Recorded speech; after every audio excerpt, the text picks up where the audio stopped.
نبی صادق صلی اللہ تعالی علیہ وسلم کے اس ارشاد پر غور فرمائیے، جنت ناگوار اعمال سے گھیری گئی ہے اور جہنم کی خواہشات نفس سے گھیر رکھا ہے، اور جہنم کو خواہشات نفس سے گھیر دیا گیا ہے۔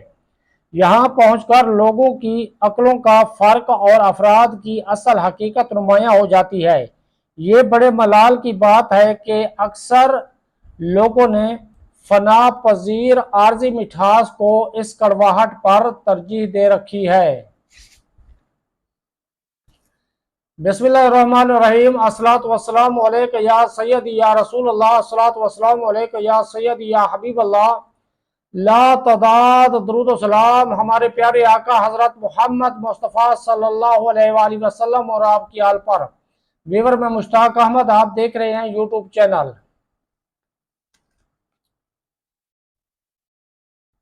ہجوم غم اور مصائب کا علاج کے سلسلے کی یہ 6ٹھی ویڈیو ہے۔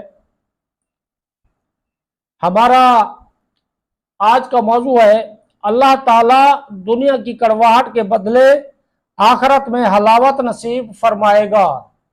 اللہ تعالیٰ دنیا کی کڑواہٹ کے بدلے آخرت میں حلاوت نصیب فرمائے گا۔ ایک علاج یہ بھی ہے کہ پوری طرح یہ یقین رکھا جائے کہ دنیا کی تلخی در حقیقت آخرت کی مٹھاس ہے۔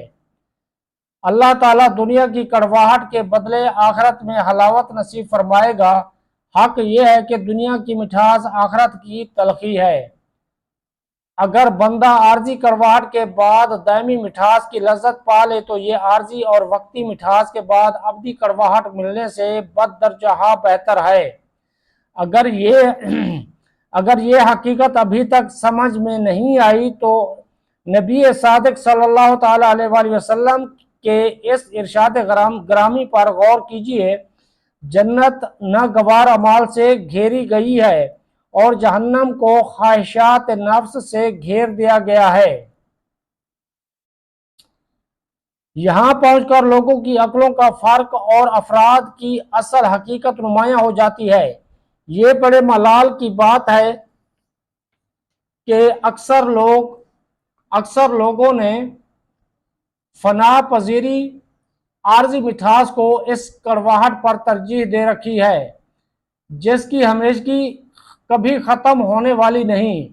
انہوں نے ابدی مٹھاس کے لیے ایک گھڑی بھر کی کڑواہٹ گوارا نہیں کی، ابدی عزت کے لیے گھڑی بھر کی ذلت اور ابدی عافیت کے لیے لمحہ بھر کی سختی قبول نہیں کی۔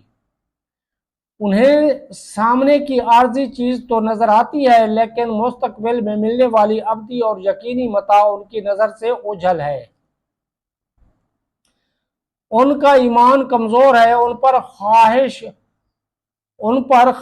نفس کا غلبہ ہے۔ اسی صورتحال کے نتیجے میں انسان آخرت کے بے مثل انعامات سے منہ موڑ کر دنیا کے گھٹیا اور زوال پذیر مفاد کو ترجیح دیتا ہے۔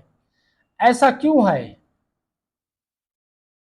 صرف اس لیے کہ انسان کی ظاہر بین نگاہ صرف دنیا کے مادی وسائل پر پڑتی ہے، لیکن ایک عارف اور حقیقت شناس انسان کی نظر دنیا کے سارے حجابوں کو چیر کر دور تک پہنچتی ہے۔ وہ انجام اور نتائج کو بے نقاب دیکھ لیتی ہے۔ اپنے دل سے پوچھ لیجئے کہ آپ کو کیا کرنا ہے۔